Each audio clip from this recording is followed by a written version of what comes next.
Muy buenas tardes. A nombre de la Dirección de Literatura y Fomento a la Lectura de la UNAM, agradezco enormemente que nos acompañen esta tarde. Por supuesto que agradezco también al equipo de la dirección, a Anel Pérez, la directora, a Adriana Cortés, a Jean-Luc Lenoble por hacer esto posible. Y va el agradecimiento también, desde luego, a Lucía Duero, con quien vamos a platicar hoy, sobre Amparo Dávila. Como ustedes saben, hace poco, más de un mes, murió esta gran poeta y narradora zacatecana, Amparo Dávila, la maestra del cuento siniestro mexicano. Y en la Dirección de Literatura y Fomento a la Lectura quisimos rendirle un homenaje y para ello convocamos a un curso a mi cargo llamado Amparo Dávila y otras cuentistas siniestras hacia un nuevo canon, que el día de hoy tiene su sesión final con salida a Facebook Live. Bueno, quienes nos reunimos hoy, Lucía y yo, además de que conocimos muy bien a Amparo Dávila y conversamos con ella, somos grandes admiradores de su obra y hoy queremos compartir precisamente esta pasión que, como muchos de nuestra generación, nos despierta su literatura. Déjenme presentarles a Lucía Duero. Ella, nacida en Eslovaquia, es una escritora y traductora literaria. Sus traducciones incluyen a Anne Carson, Alejandra Pizarnik, Amparo Dávila, desde luego, Cristina Peri Rossi, José Emilio Pacheco, Josefina Vicens y Aimé Césaire. Al castellano tradujo la poesía de Iván Strukka, Michal Javai, Katarina Kudbelová. Ha sido becaria y residente en distintas instituciones para traductores, como la Casa de Traductores de Rennes, el Centro Hispánico de Traducción Literaria, el Colegio Europeo de Traductores en Strahlen, Alemania, y el Banff Center for Arts and Creativity de Canadá. Es autora además de la novela poética El Problema Principal, publicada en 2018. Bienvenida, Lucía. Muchas gracias por estar aquí hoy. Gracias, Eduardo, y muchas gracias por la invitación. Para los que no conocen bien Eduardo Cerdán es narrador, editor e imparte clases en la UNAM. Es autor del libro de cuentos Pasos en la Casa Vacía. Ha colaborado en los suplementos de los periódicos El Universal, La Jornada y El Nacional de Venezuela, y en revistas como Letras Libres, Revista de la Universidad de México, Literal, Latin American Voices, Crítica y la Palabra y el Hombre. Textos suyos aparecen en varias antologías de cuentistas mexicanos y latinoamericanos, así como en colecciones norteamericanas de crítica literaria, y parte de su trabajo académico literario se ha traducido al inglés y al francés. Fue editor de narrativa en Cuadribio y es jefe de redacción de la revista Punto de Partido de la Dirección de Literatura de la UNAM. Muchas gracias, Lucía. Qué gusto conversar contigo esta tarde. Oye, y bueno, para abrir la conversación, antes de entrar de lleno a la vida y obra de Amparo Dávila, me gustaría que nos comentaras brevemente sobre la última visita que le hiciste. Ya después presentaremos más a detalle, pero el hecho es que quizá, como tú misma dices, fuiste una de las últimas personas fuera de su familia, ¿no?, en visitarla. Como digo, después hablaremos más sobre nuestros encuentros con ella, pero sí me gustaría que nos hablaras un poquito sobre este encuentro, sobre ti también, lo que tú quieras, antes de iniciar. Pues fue un homenaje que hicimos con la Embajada de Eslovaquia, con la nueva embajadora y con la cónsul que sabía del proyecto y justo se estaba yendo de México. Y pues obviamente no sabíamos que íbamos a ser una de las últimas personas que iban a ver a Amparo, ¿no?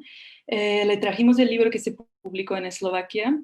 Le felicitamos también porque la fecha de nuestra visita coincidió con sus cumpleaños, más o menos, ¿no? Era un par de días de diferencia. Sí, sí, sí. Bueno, ¿y cómo se llama este título que publicaste en Eslovaquia? Se llama El tiempo destrozado y otros cuentos, en traducción. Escogimos este nombre. Es una antología, una selección, ¿no?, de varios cuentos de ella. Okay, de sus cuentos más conocidos, podríamos decir. Perfecto. Bueno, pues si te parece, empecemos a platicar sobre ella en general, ¿no? Como ella, como persona, como escritora. Claro. De hecho, tal vez podrías empezar tú, yo te voy a preguntar como extranjera que soy. ¿Qué nos podrías decir sobre Amparo Dávila, sobre dónde nació, dónde creció y cómo llegó a la Ciudad de México? Ok, Sí, bueno, pues Amparo Dávila fue una niña que, como ella misma decía, estaba atormentada por la oscuridad, por los espectros que creía ver en la casona de su infancia, enfermiza además, ¿no? Muy aficionada a la alquimia, a las mascotas, en fin. Ella nació en Pinos, Zacatecas, que era un pueblo muy chiquitito de este estado mexicano, en 1928. Y bueno, hoy, luego de mucho tiempo de rezago, como tú sabes, ¿no? Se lee como un referente, ¿no? De la literatura mexicana en general, ¿no? No solo fantástica, porque a veces es como un gueto muy chiquito, sino la literatura mexicana en general. Y bueno, ella incursionó en la literatura como poeta, aunque se conoce más como cuentista, pero incursionó como poeta con un libro que se llamó Salmos bajo la luna de 1950. Y para entonces ella estaba viviendo ya se había mudado de Pinos, Zacatecas a San Luis Potosí. Ya era, como digo, inicios de la década de los 50 y fue entonces cuando ella conoció a una figura que fue muy importante en su vida y que ella constantemente traía cuento cuando hablaba sobre su trayectoria, que era don Alfonso Reyes, ¿no? Lo conoció en San Luis Potosí. Y bueno, fue nada más como un encuentro breve. Ella decía que lo conoció cuando le presentaron a los jóvenes escritores de entonces. Y ya después ella se mudó a la Ciudad de México y cuando llegó a la Ciudad de México, ya más cerca de los 30 años, fue cuando volvió a retomar este contacto y ya se volvió mucho más estrecha la relación entre ella y Alfonso Reyes, ¿no? Creo que tú la entrevistaste hace unos años y ella mencionó su relación con Alfonso Reyes, ¿verdad? ¿Crees que Sí, nos sí, sí. podrías compartir este audio? Sí, sí. Tengo precisamente, fue una entrevista de 2016, bueno, quienes estuvieron inscritos en el curso lo saben, ¿no? Se publicó en ese entonces en la jornada semanal y ahí me habla ella de este encuentro que fue como a los 28 años, ya en la Ciudad de México, con Alfonso Reyes. Entonces, vamos a invocar a Amparo Dávila y vamos a ver qué nos dice sobre este encuentro con Alfonso Reyes una vez mudada a la Ciudad de México. Fíjese que le sacaba en limpio. Permítanme. Ok, sí.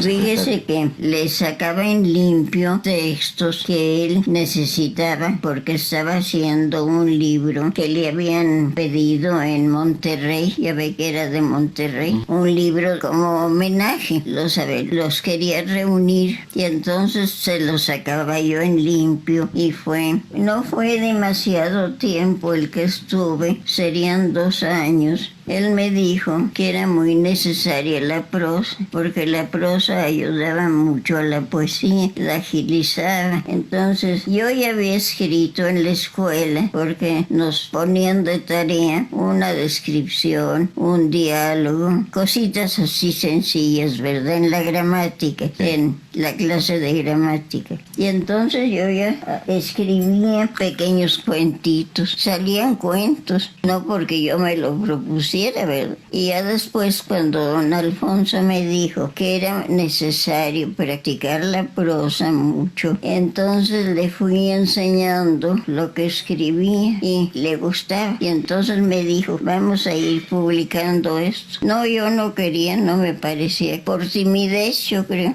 Pero él insistió, me dijo, fíjate que son buenos y los vas a publicar. Entonces empecé a publicar en la revista de la universidad, en la revista de Elías Nandino que se llamaba Estaciones, en varias revistas. Qué padre, ¿no? Qué bonito oír a Amparo Dávila hablar sobre el inicio de su carrera, justo inscrita en esta generación que han dado en llamar el medio siglo, ¿no? Que también a ti pues te ha encantado, ¿no? Porque también has traducido al mismo José Emilio Pacheco, que pertenecía a esta generación. Pero antes de que empieces a hablar de la generación de medio siglo, me gustaría preguntarte un par de cosas, como alguien que conoce la obra de Amparo Dávila. primero, ¿encuentras algunas referencias de su lugar de nacimiento y donde creció en su obra? Y otra cosa, ¿cómo describirías tú su relación con Alfonso Reyes? En muchos lugares aparece como su secretaria. No sé, para mí esta palabra tiene distintas connotaciones, no siempre tan positivas, ¿no? Digamos. ¿Y cómo era la situación de mujeres en este tiempo, mujeres escritoras en México? Sí, bueno, sobre esto último que mencionas, sí es importante el hecho de que, yo no sé, ella misma, tan solo en lo que acabamos de oír, ella misma no hablaba de ser secretaria, ¿no? Sino más bien como de un apoyo, como más bien como una amistad, algo así. Y yo veo, y por lo que ella contaba y que seguramente te contó a ti también, Amparo Dávila, bueno, más bien Alfonso Reyes veía en Amparo Dávila a alguien, o sea, era una relación horizontal, ¿no? O sea, la veía como a un par. Y entonces, claro, había una diferencia de edad importante, pero yo creo que ahí ella lo menciona porque precisamente por la época, por la situación de que ella no, en su misma familia no la permitieron ser una estudiante universitaria, ella pues, necesitaba un vínculo con el medio cultural, ¿no? Y entonces por eso ella siempre lo traía a cuento, a Alfonso Reyes. El hecho de que él la haya enlazado con Elías Nandino, la haya enlazado con la revista de la universidad, era muy importante para ella, ¿no? Entonces, eh, creo que es más bien así, como una relación horizontal. Lo de la secretaria, yo no veo que haya sido tal cual, porque no era una, es decir, no era como el patrón, sino más bien como, yo conocí a esta joven en San Luis Potosí en algún momento, y bueno, ya cuando ella llegó, ella llegó a la Ciudad de México, lo buscó Alfonso Reyes, y Alfonso Reyes le dijo, oye, pues, ¿por qué no trabajamos juntos, no? Pero fue más bien así, ¿no? Como más horizontal, Sí, sí. y... Uh-huh. Justo eso, por eso te pregunto, porque la descripción de Amparo no concuerda, ¿no? Con mi imagen de secretaria, y por eso te pregunté sobre la percepción de mujeres escritoras en ese tiempo, porque me parece que no son palabras de ella ni de Alfonso Reyes, ¿no? Más bien es un papel que le asignaron, ¿no? De secretaria. Es cierto, sí, sí, sí, porque bueno, quizás en ese tiempo como que digamos, el faro de escritoras era Inés Arredondo, ¿no? Porque era como del set, digamos, del núcleo de esta playa de escritores, en general, escritoras y escritores, pero tal vez con Amparo Dávila, por el hecho de que haya sido, como ella misma decía, de provincia, por el hecho de que no haya estado en la Facultad de Filosofía y Letras, incluso de la UNAM, o sea, era tan cerrado en ese entonces, era como, sí, precisamente ella llegó como por ser, a lo mejor, así se hablaba, ¿no? Llegó porque era la secretaria, pero en realidad, pues ella se abrió paso por sí sola, tú lo sabes, ¿no? Muy bien, perfectamente, que ella se abrió paso sola, y Alfonso Reyes vio el potencial que tenía, que ella no había explotado y no había abierto al público como narradora, era solo, digamos, conocida como poeta, y entonces a partir pues del mediados de los 50, ya casi de los 60, publica sus cuentos y se vuelven, pues, toman un papel importantísimo en la cultura mexicana. Y sobre las referencias a su pueblo natal, o lugar donde creció. Claro, sí, fíjate que, bueno, eso es algo que también yo quiero que tú me cuentes después sobre tu apreciación desde fuera. Yo noto, y ella también lo dijo en algunas entrevistas antes, que, que ella intentaba vaciar lo más posible de referentes a sus cuentos, ¿no? O sea, como que sí, a veces hay menciones como de, bueno, hay estas casas muy típicas de la provincia, que son con un patio cuadrado en medio y con las piezas alrededor, ¿no? A lo mejor esto, el hecho de que habla constantemente de cierta flora, no sé, de los heliotropos, etcétera, ¿no? Como que estas referencias que sí pueden, digamos, anclar a un momento y a un lugar, pero ella, amén de eso, creo que lo que le interesaba era más bien vaciar de estos referentes su literatura para que fuera como en un sentido más universal, como ella decía, ¿no? Vale, y ¿Y qué pasa en el mundo literario de México cuando Amparo Dávila publica sus primeras obras? ¿Qué ambiente hay en este tiempo? Sí, bueno, pues bueno, es cuando se empieza a hablar precisamente de una generación del medio siglo, ¿no? Como ya anticipamos un poquito. Y estos autores son los que empezaron a desempeñarse en el medio literario de México a partir de la mitad del siglo XX. Entonces, no importa tanto, digamos, en términos de crítica literaria, no importa tanto sus años de nacimiento, sino los años en que produjeron literatura, que fue precisamente a mitad de siglo y después, ¿no? Hacia la segunda mitad.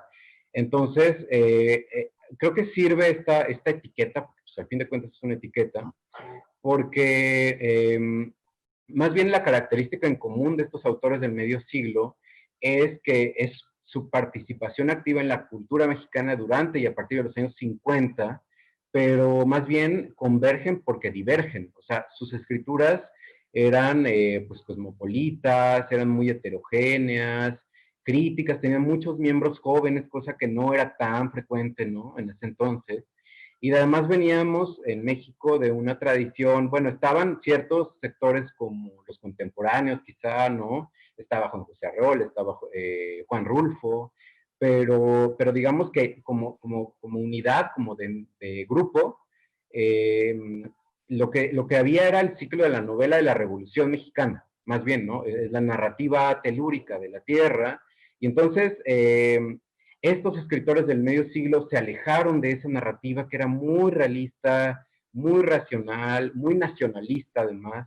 Y entonces los del medio siglo se fijaban en otras cosas, practicaban el discurso, por ejemplo, Amparo Dávila fantástico, eh, bueno, practicaban otros géneros, no la novela que era como el paradigma de la época, ¿no? Más bien como el ejemplo a seguir, la novela realista, ¿no? Como el del tipo decimonónico, eran pues cuentos, eran el ensayo, era eso, el cosmopolitismo, lo universal, era ver afuera de México qué estaba pasando, ¿no? Entonces creo que eso era lo que unía a esta generación, a pesar de que era tan dispar, creo que eso era lo que le daba cierta unidad. ¿Por qué crees que Amparo escogió este género? ¿El cuento? El fantástico, como El lo llaman. fantástico. Pues, pues mira, es que yo siento que también es como lo que dicen de infancia es destino, ¿no?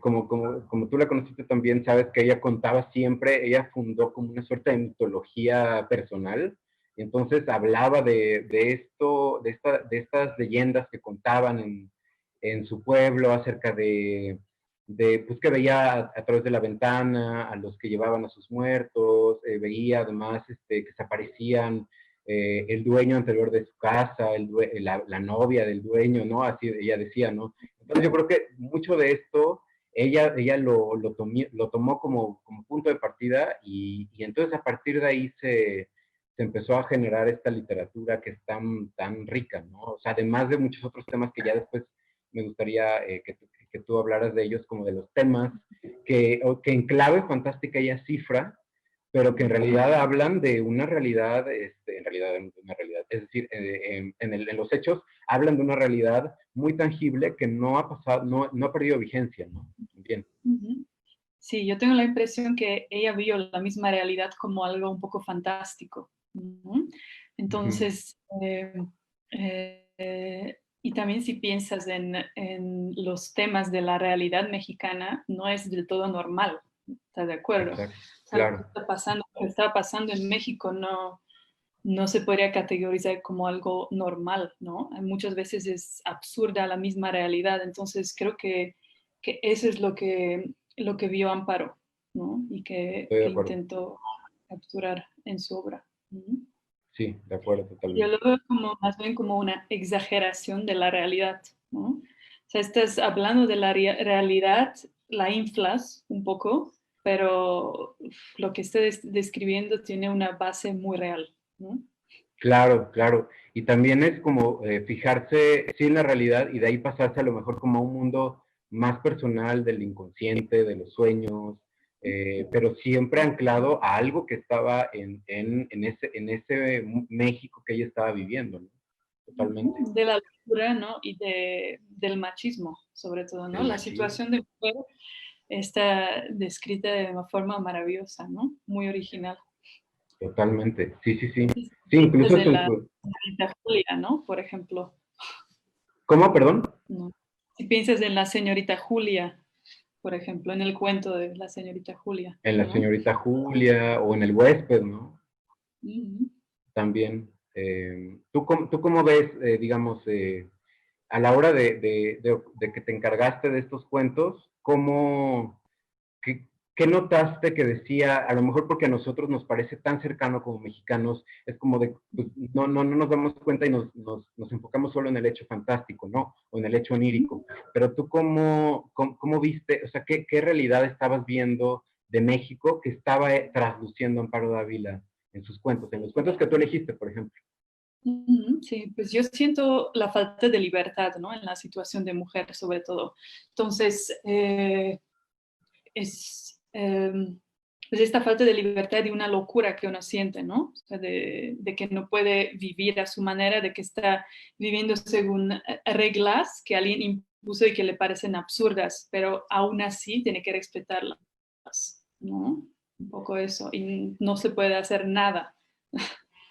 Claro, claro, como lo irremediable, como decía ella misma, ¿no? Mm.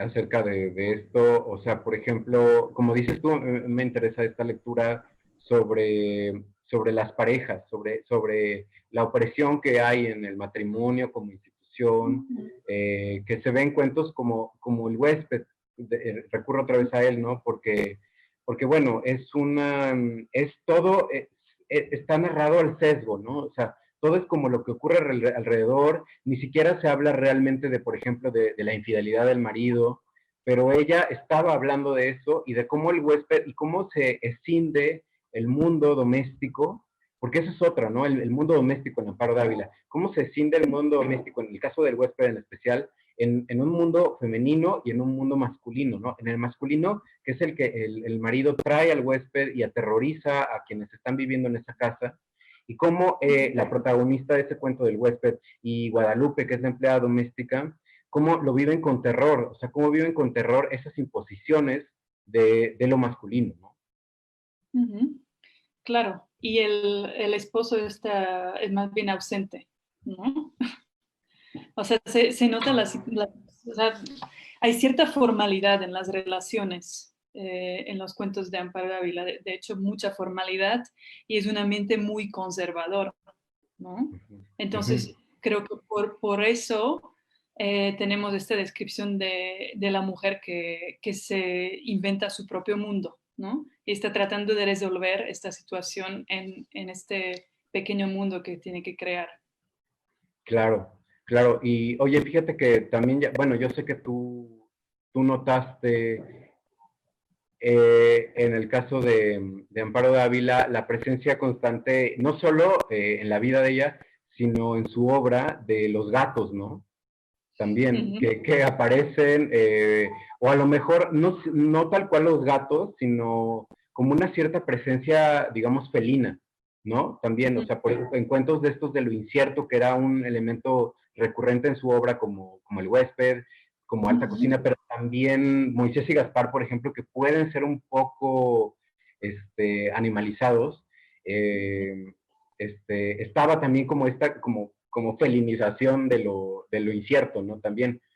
Entonces, ahorita me gustaría también compartir una anécdota que tú también conoces, que ya hablamos sobre esto, de esta relación con Amparo Dávila con los gatos en su vida, y entonces ahorita, después, si quieres, podemos hablar de esta presencia de los gatos en su obra también, ¿no? Entonces, pongamos Vale. este audio de la entrevista que le hice, donde habla de cuando ella estaba en Pinos y era chiquita, ¿no?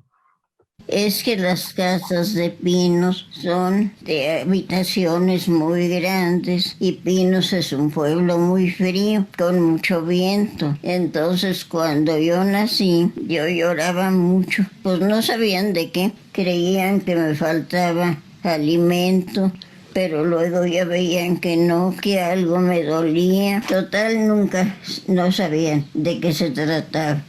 Y un día que dejé de llorar, fueron a ver qué me pasaba. Y entonces estaba plácidamente dormida, rodeada de gatitos. Tenía una gata que tuvo gatitos y los llevó y los acomodó junto a mí, cerca de mí. Entonces ese calor de los gatos me quitó de llorar. Qué maravilla, ¿no? Sí, qué simpático. Sí, de hecho, cuando la visitamos, habían dos gatos. Eh, un gato estaba paseando en el cuarto, así, el otro no se movía de su lado, no la abandonaba y cuando intenté acercarme, la estaba protegiendo todo el tiempo, ¿no? Entonces no se movía, no la abandonaba, se nota que sí, toda su vida pasó la vida con los gatos, ¿no? Sí, sí, En sí, la ella misma decía, ¿no? Que Ujú, aprendió a conocerlos desde entonces, ¿no? ujú, Sí, sí. bueno, tenemos preguntas. Muchas gracias a todos los que nos están siguiendo en Facebook Live. Muchísimas gracias. Les agradeceremos las preguntas, los comentarios. Vamos a leer brevemente. Saludos a Clau, a Joe. Claro, hablábamos de que Amparo veía pasar literalmente a la muerte frente a su casa. Max dice, el género escogió Amparo Dávila. Puede ser, ¿no, Lucía? Ujú. Como el género fantástico, casi como algo irremediable, como lo que ocurre en sus cuentos. Joe Sandoval dice, sus cuentos tienen una relación estrecha con los de Cortázar por esa característica ambigua. Florina, pues dice que es una escritora sin igual, y estamos de acuerdo, desde luego. De Y hecho, creo que en la entrevista menciona a Julio Cortázar, ¿verdad? sí, sí, sí, eh, hablaba de la relación con Cortázar, que fue prácticamente epistolar, ¿no?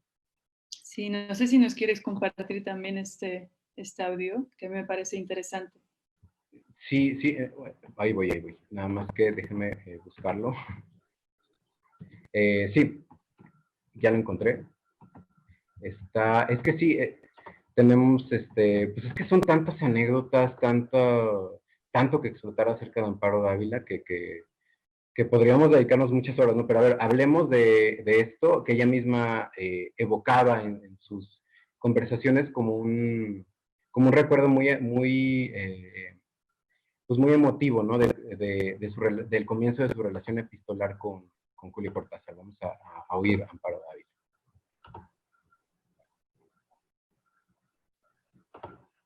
Susana Esperati Piñero. Cuando salió mi libro Tiempo Destrozado, que fue el primero, le gustó mucho y se lo mandó a Julio a París sin decirme nada. Cuando me dijo me enojé mucho porque me pareció que había sido indebido como un primer libro mandárselo a un hombre ya consagrado como era Julio Cortázar, que yo además admiro mucho. Y entonces, bueno, total me contenté con Emma. Como a los 2 o 3 meses recibí una carta en el fondo que era de Julio Cortázar.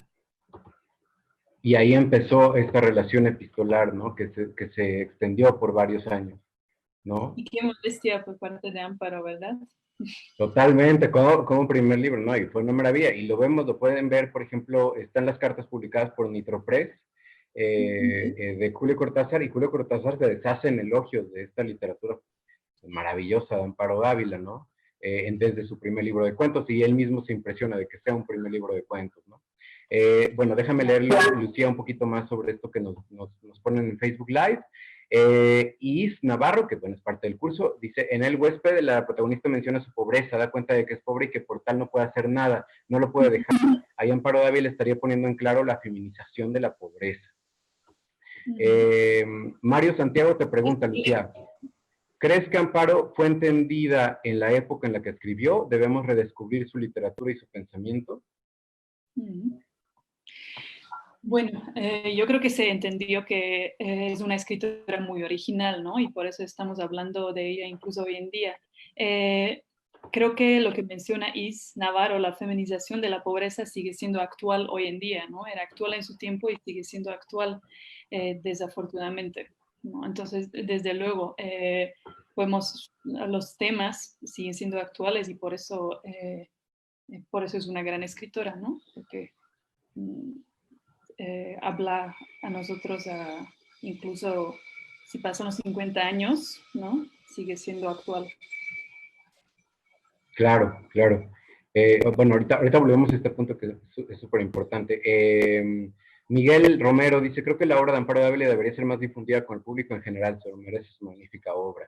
Justo lo que está diciendo Lucía. Jania Estrada, perdón, ¿sí? Yo creo que el problema que veo un poco es que siento que reducen su obra a una sola categoría, ¿no? O sea, seguido no hablan de Amparo como sobre una gran escritora mexicana, sino como representante de cierto género, de cierta corriente, ¿no? Entonces, yo creo que hay que cambiar esa narrativa sobre ella, ¿no? Sí, totalmente. Sí, no solo como un referente de la literatura fantástica, no solo del cuento, no solo de la literatura escrita por mujeres, sino de la literatura mexicana en general, ¿no? Como ocurre con otros.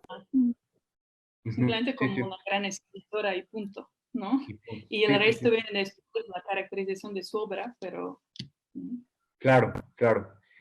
Jania Estrada, que nos oye desde, bueno, nos ve y nos oye desde Zacatecas, dice qué maravilla escuchar la voz de la maestra Amparo, muchas gracias, gracias Jania. Joe Sandoval dice, ¿consideran que la escritura de Amparo Dávila en otros países, las mujeres pueden sentir una cierta identificación con los personajes femeninos? A ver, Lucía, ¿tú qué opinas?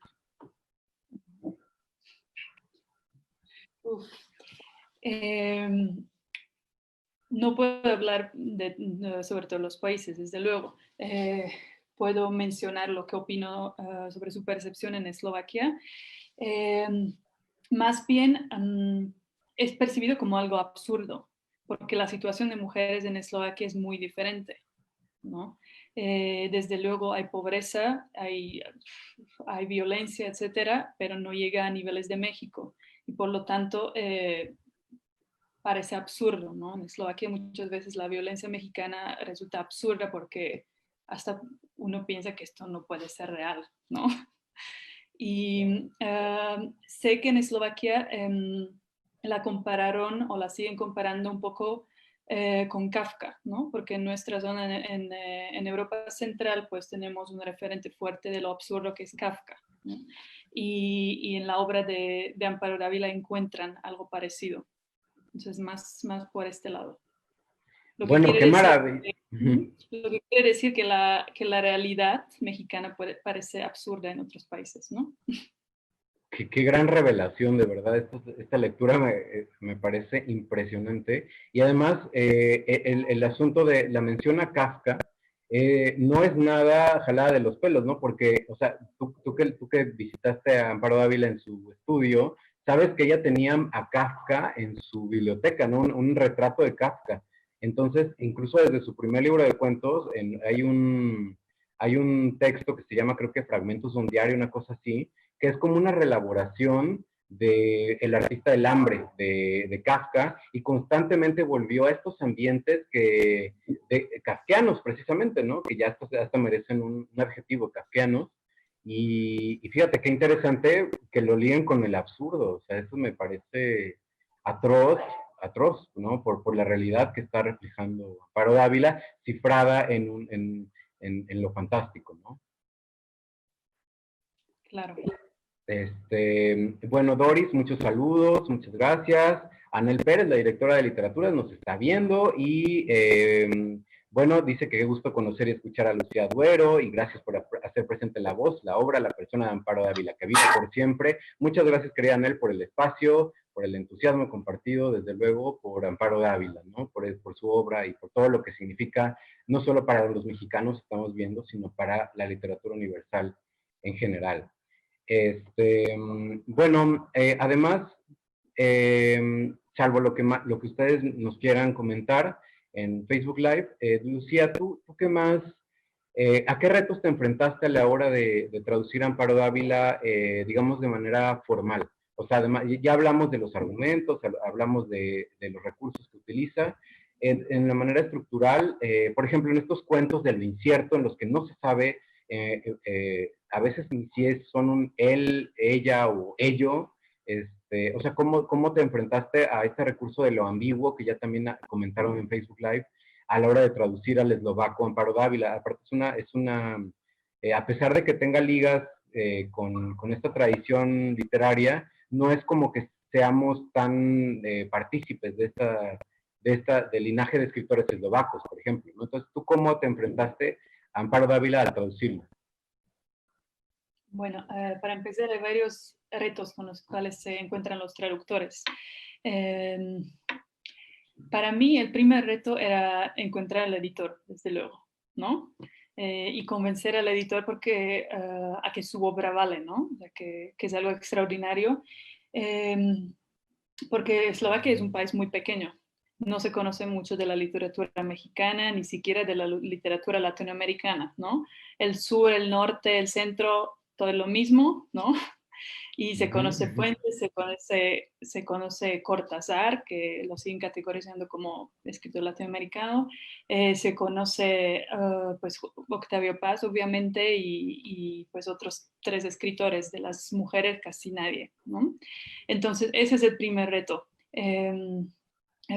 Luego, bueno, en este caso tuve suerte porque el editor se interesó casi inmediatamente por la obra de Amparo. Es un profesor universitario de la literatura inglesa y americana. Entonces, como profesor de literatura y como académico y como escritor, creo que reconoció el valor de la obra de Amparo. Entonces, eso era el primer paso. El segundo paso era pues la primera traducción, ¿no?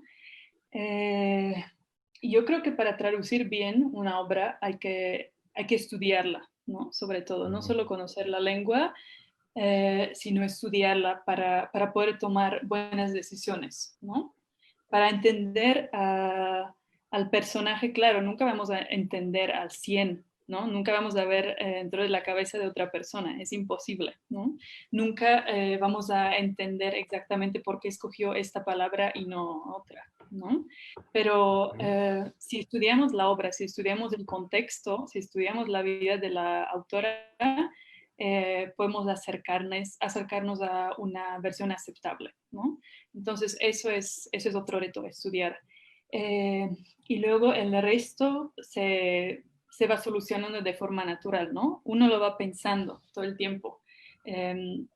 No es que lo resuelvas de una vez, ¿no? Pero hasta sueñas con los cuentos y sobre los temas que no puedes resolver y de repente despiertas y así te queda claro de la nada, ¿no? Te aparece la solución, ¿no? Entonces es un proceso muy vivo y que hay que vivir poco a poco, ¿no?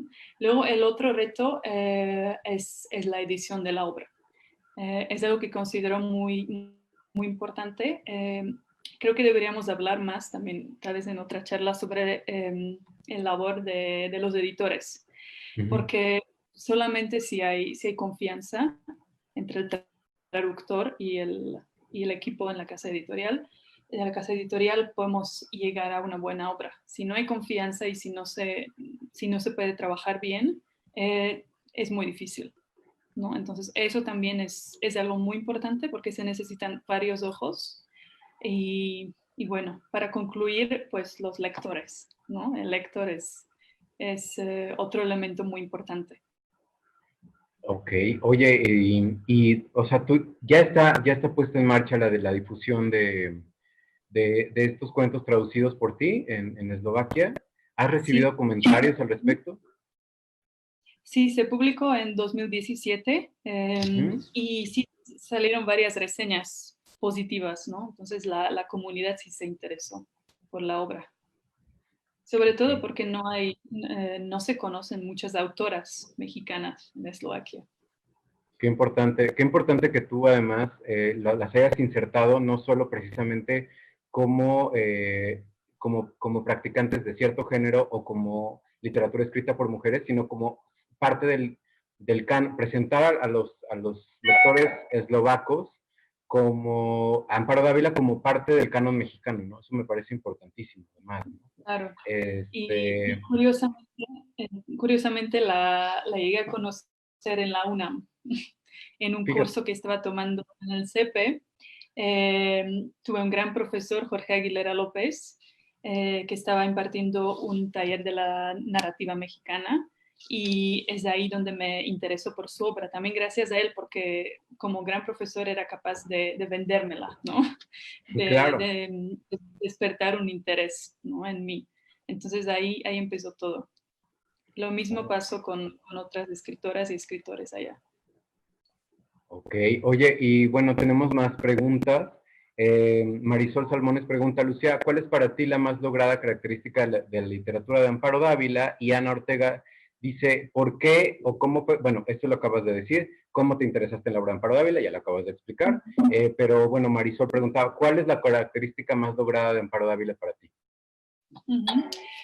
Pues para mí, la originalidad de la descripción de esta realidad, ¿no? Yo no lo llamo fantástica, ¿no? Para mí no es del todo fantástico, pero esta forma original de describir lo absurdo, ¿no? Como lo que tal vez en ese tiempo se consideraban como normal para muchas personas, ¿no? Y que ella fue capaz de ver como algo absurdo. Yo creo que eso. Perfecto. Oye, Eduardo González, que por cierto es parte del curso que acaba de cerrar, te pregunta Lucía, ¿cuál es el cuento que más se comenta en Eslovaquia? Eh, pues no me acuerdo ahora exactamente cuál cuento citaron, ¿no? Pero sé que Señorita Julia, por ejemplo, llamó atención, ¿no? A mí personalmente me llamó atención también un boleto a cualquier parte, que me pareció muy interesante. Sí, fíjate qué interesante, porque justo esos dos que mencionas eh, se articulan como en una lógica kafkiana, justamente, del absurdo, pero también como desde una clave alegórica, ¿no? Porque un boleto hacia cualquier parte habla precisamente de esto, de este sinsentido a veces de la vida, sobre el trabajo oficinesco, abrumador, ¿no? También, y en el caso de la señorita Julia también se puede leer incluso como una bueno, no, más bien va hacia allá dirigido como una metáfora sobre la alegoría, sobre la locura, ¿no? Bueno, en el caso de un boleto para cualquier parte, para mí es miedo, ¿no? Que leo. Y el miedo es algo universal. Claro, y entonces fíjate qué importante esto que dices de lo universal, porque es precisamente lo que buscaba Amparo Dávila, ¿no? O sea, ella en alguna entrevista con esta investigadora del Colegio de México que ella menciona que le mandó Tiempo Destrozado a Julia Cortázar a París, Emma Susana Esperat Piñero, en una entrevista con ella, dice, a mí lo que me interesa es hablar del género humano dichoso, miserable, pero no sin importar los rasgos de dónde venga o de qué lengua hable, ¿no? O sea, entonces, qué maravilla que logre, y tú, con la difusión que has hecho de ella en otro país, has visto que realmente logró esta universalidad que ella se proponía en sus cuentos, ¿no? Permíteme tantito. Bueno, Eric pregunta, una pregunta, aparte de las cartas entre Amparo Dávila y Julio Cortázar publicadas por Nitro Press, ¿existe otro libro epistolar de Dávila? Excelente charla, gracias Eric. Pues fíjate que tengamos noticia, aún no hay más. Los amigos de Nitro Press, Mauricio Vares y Lilia Barajas, se aventaron junto con Jonathan Minila, que fue el coordinador de este libro, una edición conmemorativa de Árboles Petrificados que obtuvo el premio Villaurrutia en el 70 y tantos, y ahí incluyeron estas cartas, pero no tenemos más noticias de estas de las cartas de Dávila. Hay otro libro que se publicó precisamente en Pinos, su municipio de origen, que se llama Apuntes para un ensayo autobiográfico, en donde habla un poco más sobre eso, sobre su vida, sobre su infancia, sobre su pueblo, pero eso es todo, digamos, lo de la parte de no ficción que se ha publicado de Dávila. Lo demás es poesía y los cuentos, ¿no? Rodolfo Munguía, que también es alumno del curso, pregunta para Lucía, ¿cuál es tu apreciación sobre el concepto de lo siniestro en la obra de Amparo Dávila?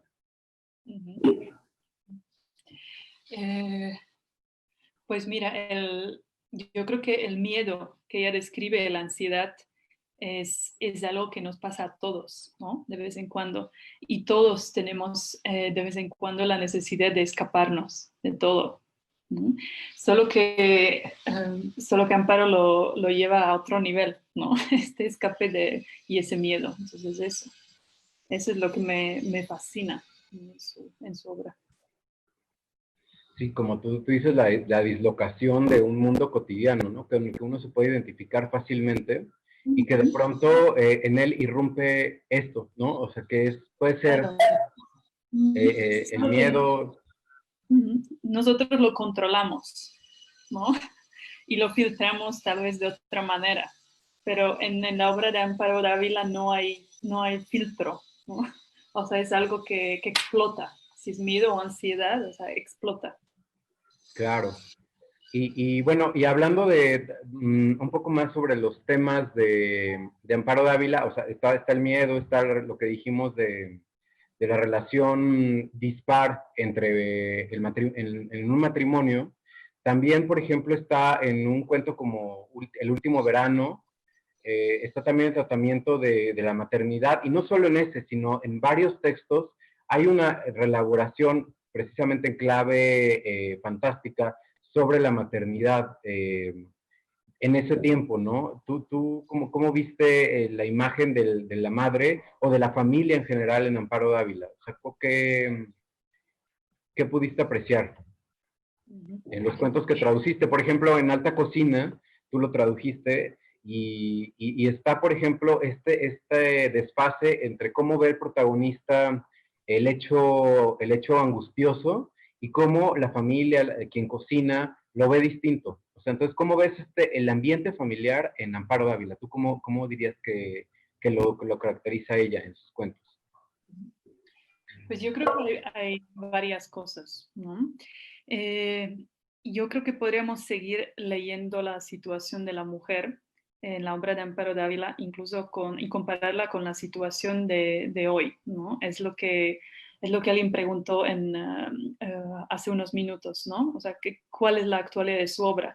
Yo creo que podemos seguir leyéndola y pensar cuál es el papel de la mujer en esta sociedad mexicana, ¿no? ¿Qué se espera de ella? ¿no? Entonces, estas expectativas es lo que leo, ¿no? Porque una cosa es lo que yo quiero y otra cosa es lo que esperan de mí, ¿no? Entonces son dos cosas diferentes.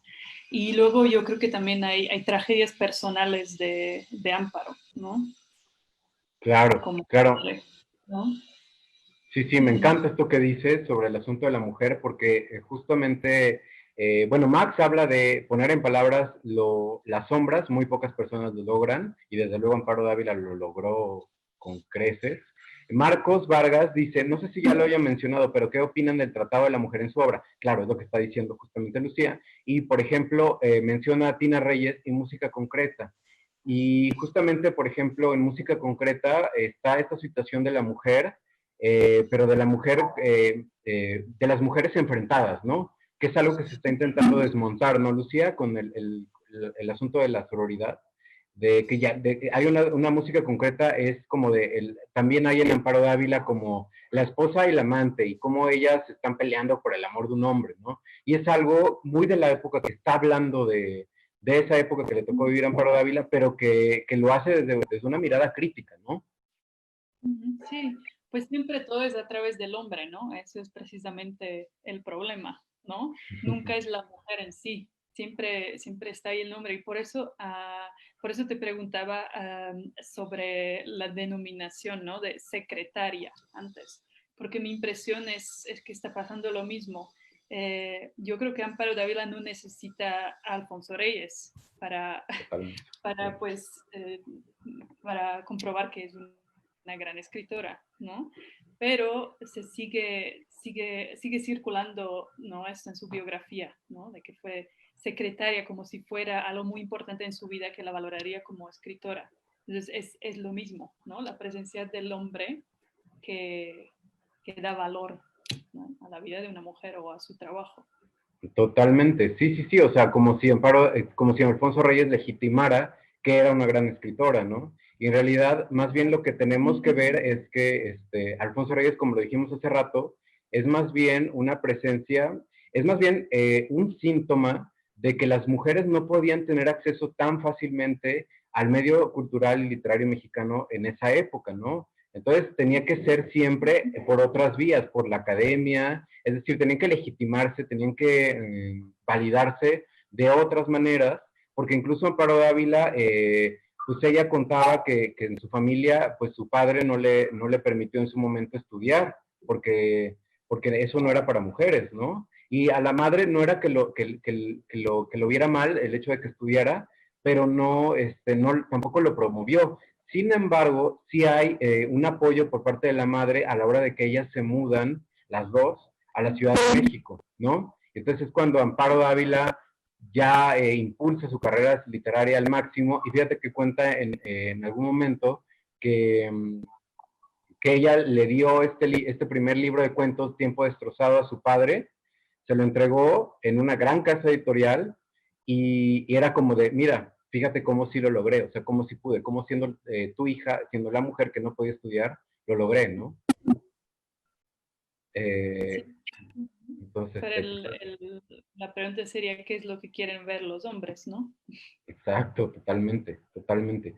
Joe dice, en sus cuentos hablaba siempre de la otredad, de lo que estaba siempre oculto, no solo de la violencia de la mujer, sino de los enfermos, como en el cuento de Oscar.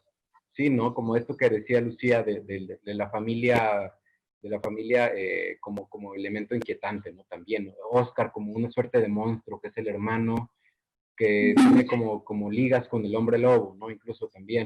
Marisol dice, Lucía, ¿podrías abundar un poco acerca de por qué no consideras fantástica la literatura de Dávila? ¿Sería inferior su obra si se la categorizara así? ¿Hay un prejuicio sobre lo fantástico en la sociedad? Gracias. Sí, no es que no lo considero, solo siento que la minimiza, ¿no? Es lo único. Siento que la reducen, ¿no? Y siento que hay mucho más que decir que lo fantástico, ¿no? Es decir, que tú dices que es fantástica, pero no solo fantástica, ¿no? Sí, sí, sí, desde luego, ¿no? Sí, bueno, ¿tú qué opinas? ¿Tú cómo lo ves, Eduardo? Sí, bueno, es que justamente me interesa la lectura desde lo fantástico porque ha sido precisamente también un género marginal, ¿no? Y entonces el hecho de que ella, o sea, todo lo tenía, si lo ponemos así, todo está en contra, ¿no? Como el hecho de que haya sido una mujer, el hecho de que haya sido una practicante, una cuentista, y de que ella haya practicado lo fantástico. Entonces, esos tres caracterizaciones de su obra, siento que se ha ocupado, en vez de que la engrandezcan, es decir, porque lo fantástico no es fácil y habla mucho sobre nuestra realidad, en vez de que la engrandezcan, más bien como que la encajonan y la ponen a la orilla del canon, en vez de que la pongan al centro, porque, o sea, ¿por qué hablamos de, si ustedes ven los únicos cuentos de Octavio Paz, son fantásticos, ¿no? Mi vida con la ola, Encuentro, habla de un doble, El ramo azul, en fin, son fantásticos y nunca hablamos como de, el escritor fantástico. No, es como el escritor mexicano. Entonces, ¿por qué no puede ser Amparo Dávila así, no? Entonces, va por ahí como esta lectura no solo más bien como de literatura en general, no, sin importar estas categorías de mercado, de otras cosas, ¿no? De literatura escrita por mujeres, que a veces es como de, precisamente para silenciar, en fin, ¿no? Que va por ahí. Clau dice literatura fantástica, intangible, el suspenso y lo cotidiano. Bueno, todo eso está en Amparo Dávila. Pues bueno, ya nos acercamos al cierre de esta charla, que podríamos quedarnos aquí el tiempo que ustedes quieran, pero en realidad pues no da para tanto, ¿no? Entonces, quienes quieran preguntar algo más, es el momento. Lucía, no sé si nos quieras comentar algo más, alguna reflexión sobre la obra en general de Amparo Dávila, sobre este encuentro tan entrañable al final de su vida, en fin, lo que tú quieras, porque hay mucho que decir, ¿no? Solo que la considero una escritora extraordinaria y pues, que la siguen leyendo, ¿no? Siempre que siento que hay muchas cosas que podemos redescubrir en ella. Y pues sobre el encuentro fue algo irrepetible, ¿no? Único. La verdad no sabía qué decir porque pues uno se encuentra con una heroína, ¿no? Digamos. Y tal vez tienes preguntas preparadas, pero a la hora de estar ahí no sabes qué decir. Además, Amparo ya no escuchaba bien, entonces tenía que gritar y yo no podía gritarla, ¿no? ¿Cómo podía gritarla, no? Entonces fue muy, muy curioso, muy simpático. De las pocas cosas que le pregunté sobre sus escritores preferidos, ¿no? Mexicanos, ¿a qué escritores admira? Y lo primero que me dijo fue Pedro Rulfo. Entonces fue muy gracioso, ¿no? Porque juntó la obra con el autor. Claro, ¿Mm? claro. Ok. Y desde luego mencionó ¿no? Eh, pero eso era lo primero que dijo, ¿no? Pedro Rulfo. Él luego mencionó a Inés Arredondo, a Elena Garro, porque me pregunté sobre todo sobre las mujeres, ¿no? Que miraba. Yo ya conocía las respuestas, pero aún así quería escucharlo de su boca, ¿no? Y, y no sé, la noté muy elegante. O sea, una señora eh, muy elegante, muy coqueta, como dijo su hija Luisa, ¿no? O sea, con anillos, bien vestida, muy, no sé, se nota que es que le encantó vivir, ¿no? O sea, que nunca Claro. se... ¿no? Sí, sí, sí. Y la pasión por la literatura hasta el final, ¿no? Porque digamos que a partir de los 70 se empezó como a difuminar un poco su obra, pero en realidad nos dimos cuenta cuando salieron sus cuentos completos en el Fondo de Cultura hacia 2008, de que nunca dejó de escribir, ¿no? O sea, siempre estuvo practicando el cuento y la poesía, que eran sus géneros predilectos, y en esos cuentos completos aparecen precisamente un poemario y un cuentario que son, habían permanecido inéditos, ¿no? Y eso, o sea, la pasión por la literatura, que a veces quizás se vio interrumpida precisamente por el papel, el desempeño de las labores domésticas, la maternidad, en fin, que fue distinto, pero que en realidad nunca dejó de producir Amparo Dávila. Y entonces me parece, y a ella le parecía también, desde luego, muy, muy entrañable el hecho de que a partir de la última década se haya revalorado de esa manera, ¿no? O sea, es lo que me da mucho gusto, que ella haya visto que tú y yo, que somos de generaciones muy cercanas o prácticamente de la misma generación, hayamos ido a verla, hayamos platicado con ella, hayamos estudiado, en tu caso traducido su obra, difundido su obra, y ella lo vio y ella lo valoró, ¿no? Entonces, ella siempre decía que, por ejemplo, en el 2015, cuando le dieron la medalla Bellas Artes, se sorprendía de que tantos jóvenes fueran y le pidieran su autógrafo, ¿no? Entonces, me parece que no, bueno, más bien yo invitaría a quienes nos están viendo y a todos a que no dejemos de leerla, ¿no? O sea, que no sea simplemente por el rush del momento, que ya lleva un buen tiempo, eso es bueno, pero que sigamos leyéndola, ¿no? O sea, y qué bueno que lo pudo ver, pero que no solo se quede en eso, sino que sigamos hablando y leyendo, difundiendo a Amparo Dávila, ¿no? Sí, de hecho yo noté la misma modestia que escuchamos en tu audio, donde menciona Julio Cortázar, la misma modestia sentí cuando la visitamos, ¿no? Entonces es también algo extraordinario de su personalidad que hay que destacar. Sí, totalmente, totalmente. Es decir, como persona, para quienes tuvimos el gusto de conocerla, y como escritora es alguien de verdad invaluable, es parte, no, tiene que formar parte inmediatamente del canon a secas mexicano, universal incluso. Entonces, bueno, pues está abierto esa invitación, esa casi bueno, esa exhortación a que la lean, a que sigan la difusión de su obra y de todas estas escritoras mexicanas, ¿no? Que deben estar no a la orilla, sino al centro del canon mexicano. Bueno, pues, salvo que tengan alguien más, alguien en Facebook Live o tú misma, Lucía, algo más que decir, vamos dando por terminada esta charla. ¿Quieres decir algo, Lucía? Pues muchas gracias por la invitación, lo disfruté mucho, gracias. Muchas gracias de nuevo. A nombre de la Dirección de Literatura y Fomento de la Lectura, Lucía Duero, muchísimas gracias por estar con nosotros esta tarde. A todos los que nos acompañaron también, agradecemos muchísimo sus lecturas, sus comentarios, sus preguntas.